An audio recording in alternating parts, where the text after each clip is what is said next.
اللہ تبارک و تعالیٰ نے قرآن میں ارشاد فرمایا کہ ہم کسے شہادت کا مقام و مرتبہ دیتے ہیں، پھر اس کے لیے انعام کا اعلان بھی فرما دیتے ہیں۔ اور شہادت کی ایک ایسی نعمت ہے، ہر کسی کو نہیں ملتی۔ غازی کا مقام و مرتبہ اکثر لوگوں کو مل جاتا ہے، لیکن شہادت کا مقام و مرتبہ ہر کسی کو نہیں ملتا۔ اللہ نے ارشاد فرمایا وَمَن يُطِعِ اللَّهَ وَالرَّسُولَ فَأُولَٰئِكَ مَعَ الَّذِينَ أَنْعَمَ اللَّهُ عَلَيْهِم مِّنَ النَّبِيِّينَ وَالصِّدِّيقِينَ وَالشُّهَدَاءِ وَالصَّالِحِينَ، فرمایا جو اللہ اور اس کے رسول صلی اللہ علیہ وسلم کی اطاعت کرے بس وہی ان لوگوں کے ساتھ ہے، اور جن پر اللہ نے انعام کیا جو کہ انبیاء، صدیقین، صالحین اور شہداء۔ اس کی تفسیر میں انبیاء کے بعد جو مقام و مرتبہ ملا ہے وہ شہداء کو ملا ہے۔ صالحین کی جو فضیلت حاصل ہے وہ حضرت شہداء اکرام کو حاصل ہے۔ اور نبی کریم علیہ السلام نے پھر دعا فرمائی تھی کہ میرے بیٹے کو شہادت کا مقام و مرتبہ ملے، چونکہ حضرت امام حسین رضی اللہ تعالیٰ عنہ کی شہادت کی وجہ سے ہی حضور علیہ السلام کو شہید کہا جاتا ہے۔ حضور علیہ السلام کو شہید کہا جاتا ہے، اور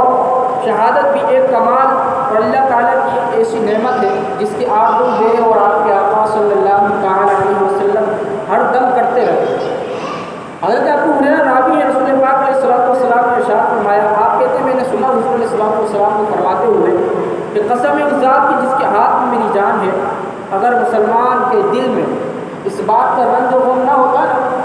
کہ میں ان کو چھوڑ کر چلا جاؤں گا، تو میری آرزو تھی کہ جتنے لشکر جہاد کے لیے میں نے بھیجے ہیں ہر ایک کے ساتھ میں جاتا۔ میری آرزو تھی، عرض کرتے ہیں کہ میرے پاس اتنا ساز و سامان نہیں تھا کہ میں خود بھی جاتا اور لوگوں کو بھی لے جاتا۔ حضرت ابو ہریرہ کہتے ہیں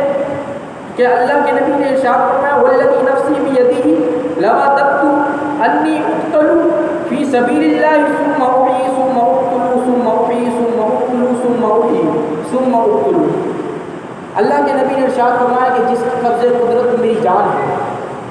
جس کے قبضے قدرت میں میری جان ہے، میں چاہتا ہوں کہ میں اللہ کی راہ میں شہید کیا جاؤں اور پھر زندہ کیا جاؤں، ثم احیی ثم اقتل، پھر مارا جاؤں، پھر زندہ کیا جاؤں، پھر شہید کیا جاؤں، پھر زندہ کیا جاؤں، پھر شہید کیا جاؤں۔ مطلب یہ تھا کہ اللہ کے نبی نے دعا فرمائی کہ مالک میں شہادت کا مقام چاہتا ہوں، مجھے بھی میدان میں جہاد میں جو ہے شہادت کا مقام و مرتبہ مل جائے نا۔ لیکن اللہ نے ارشاد فرمایا قرآن کے اندر واللہ یعصمک من الناس، اللہ نے ارشاد فرمایا کہ ہم آپ کی حفاظت کریں گے لوگوں سے۔ اب مسئلہ پیدا ہو گیا، حضور نے دعا فرمایا مجھے شہادت چاہیے، اللہ نے ارشاد فرمایا ہم آپ کو تمام لوگوں سے بچا کر رکھیں گے۔ تب چونکہ اللہ کے نبی تھے اور دعا بھی قبول ضروری تھی، کیونکہ نبی کی دعا قبول ہوتی ہے اور پھر ہو بھی محبوب خدا تو پھر مقام و مرتبہ کتنا بلند ہوگا، اور پھر اللہ نے ارشاد فرمایا ہم نے بچانا بھی ہے۔ تو اللہ تبارک و تعالیٰ نے ایک ایسے ذریعے سے آپ کو شہادت مقام و مرتبہ عطا فرمایا۔ حضرت امام حسین کے ذریعے سے آپ کو ظہور تام شہادت مقام و مرتبہ ملا۔ جب آپ کی شہادت ہوئی، اور سیرت النبی کا یہ پورا باب ہے